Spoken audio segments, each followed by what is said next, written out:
تصوروا إن الجمل بيحطوا في بقه تعبان.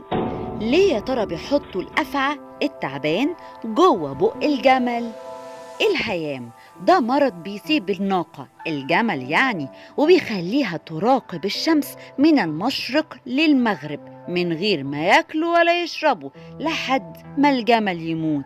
وعلاجها أفعى تبلعها ويتفاعل السم مع جسمها. من المعروف إن الجمل بياكل العشب، لكن في بعض الأحيان بنضطر إنه ياكل أفعى في حالات نادرة جدا.